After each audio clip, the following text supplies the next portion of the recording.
Hey everyone, welcome to the fourth and final video of the Inner Child series. Today is the child who needs love.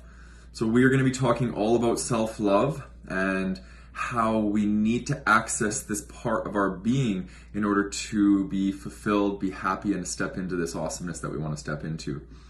So the intention of today's video is to explore how we were born into this unconditional love for ourselves, how we've moved out of this unconditional love for ourselves, and then how we can therefore tune back in to this ever-flowing and unconditional love that we have for ourselves. Okay? So first I want to explore with you guys a little bit of a concept that we talked about in yesterday's video, which is the whole idea around domestication. So as we go through domestication, we try our best to fit in. Okay, that's a big part of becoming, moving into adolescence and into young adulthood is about fitting in, finding your place in the world, and oftentimes people, they're not sure where their place is in the world, so we conform to whatever everyone else is doing because we don't want to stand out, we don't want to look weird, and we have a really hard time with self-concept growing up because we're not quite sure what we need to form our self-concept.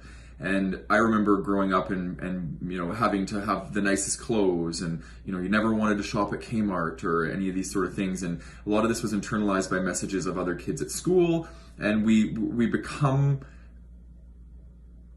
little conformists, right? We want to fit into certain groups, the druggies, the athletes, whatever, and then we start to just take on this stuff, and maybe some of the stuff we're taking on isn't actually who we are or our truth, and it pulls us further and further away from our essence or our truth or who we are. So I want you guys to think about puberty for you. Okay, this is a pivotal time for a lot of people. What was puberty like for you? It's an interesting question. I'm sure you're not asked that every day. I'll share a bit about what puberty was like for me. It was extremely awkward. It was extremely embarrassing. There was a lot of things happening in my body that I just wasn't sure about. I felt very uncertain. I felt scared. I felt gross. I felt all sorts of weird stuff happening. And during this period of time in our lives, it can be very easy to reject ourselves and to feel shame and to feel disgust. And this is going to really be a big part of where we start to feel like we're not quite sure who we are. So we start to do things in our environment to fit in so we don't feel weird and we don't feel awkward and we don't feel embarrassed.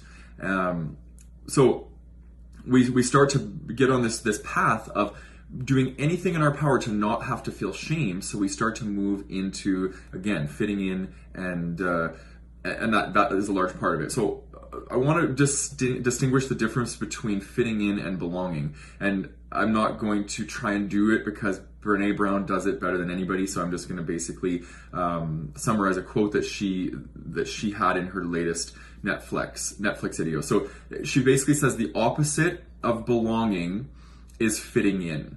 Okay, so belonging doesn't require you to change who you are, it requires to be who you are. All right, and for me, I wish that I would have heard that when I was a young lad and I was going through all the things that I was going through, because I tried so hard to fit in growing up that I lost who I really was. And a lot of this journey for me, this inner child work and this self-love work, has been about returning to who I actually am and not conforming into something that I'm not, okay? Which is why I have this quote above me. And I try and live by this every day, right? It says, don't try so hard to fit in when you were born to stand out, right? We are all individuals on this individual path, and it's important to honor that path, right? Because we are all different. We all bring something different to the table. And so why are we all trying to fit in? Why are we all trying to conform to something that we're not? Okay? So through this process of trying to fit in, this is really where we start to develop this not good enough idea of who we are. This becomes ingrained in our belief system because we're trying so hard to be something we're not. That what does that say to our inner child? It says you are not good enough because I am trying to move away from you into something else. Okay? So what I want to make clear is this process of the inner child needing love is about, it's two-faced. Okay, there's two parts to it. It's unlearning the unloving nature that you have essentially rejected yourself. Okay? You have to unlearn your unloving. And you need to start to practice acceptance and belonging, right? And belonging is about being who you are and showing up as who you are. And it starts with yourself, right? This is why self-love is so important, because it doesn't matter if other people accept you. It doesn't matter if other people don't love you, if you love yourself and accept yourself, right? Think about it like this. If somebody rejects you, but you don't reject yourself, it doesn't matter, right? The only time rejection hurts is when we don't fully accept ourselves, right? And this is why a lot of people don't take risks and they don't put themselves out there, because they don't feel confident enough, because they don't believe in themselves. So if they don't believe in themselves and they don't feel confident enough, what happens when they go out into the world and somebody doesn't believe in them, or somebody doesn't feel confident in them? Then it completely tears them down.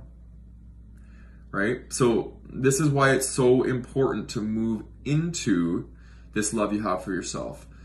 The other side of it is going to be, once you remove yourself from this ego self, this mind, this ego mechanism that tells you that you're not good enough, and you can stop punishing yourself by criticizing yourself and saying these unloving things to yourself, then you need to start moving into the inner coach self. You need to start stepping into the self-love, the self-acceptance, and start to accept yourself just as you are. Right? I use the mantra, I am perfect, I am whole, and I am complete just the way I am. That is the energy, that is the mantra of divinity that you were born into. You were born into this knowingness that you are this truth. Right? You are perfect, you are whole, you are complete just the way you are. It's through this development of domestication, through the development of our ego, that we move away from that into this part, and now we need to return back to that inner knowingness. So we take the journey from our head into our heart, and we start to tune back into this energy that already exists inside of us, this unconditionally loving energy that we have for ourselves and others. Right? If we are all one and we are all connected and we all come from this divine energy, then when I say I am perfect, I am whole, I am complete, I am actually saying that to you as well. And when you say it, you are saying that to me as well. So when we start to honor and respect and love ourselves and give ourselves space to be who we want to be and who we want to become, we're also giving that space for others. Right? So take off your mask and step into who you want to be, and other people will feel safe to do the same damn thing. Right? That is one of the best gifts we can give to one another, is just the space to honor who you are and do the same for other people. Right? Don't cast judgment. Don't tell people that they're not good enough. Don't send shitty energy to other people. Just own your own beautiful essence energy, and everything else will take care of itself. Which is the last point that I want to make before we wrap it up. So self-ownership. So self-ownership for me is about owning who you are, right? And also owning who you are not. Because sometimes we just aren't going to be the thing that we might want to be. And as we try and be something we're not, we move away from what we actually are, which is our truth, which is the gift that we have been given about who we are. So when we can turn inward and start to step into that, your life can become so much more fulfilling, because you're going to stop comparing yourself to others. You're going to stop trying to be something that you're not, and you're going to tune into this unconditional love that's waiting inside of you to tune back into. So then you can be happy, you can be in love with yourself, and that is going to bring love with others. right? Because we know that we cannot have love with others until we have love within.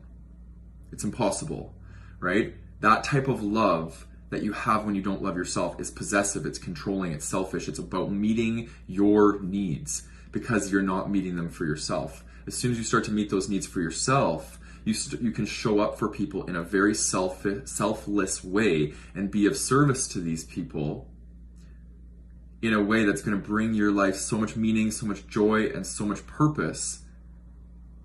And that is really how we start to tune into love through our inner child. What a beautiful week. This week was super impactful for me as well, because when I film these videos, I actually sit with myself and it's almost like journaling, and then I share this with you guys. This isn't me presenting myself as having it all together. It's not at all. I'm in the middle of doing this work, and my ideas and my downloads come through me based off of where I'm at on my journey. So I'm literally growing, and I'm literally evolving, and I'm literally shifting with you guys as we do this work together. So thank you for tuning in, and have yourself a beautiful weekend. Happy Friday. Ciao.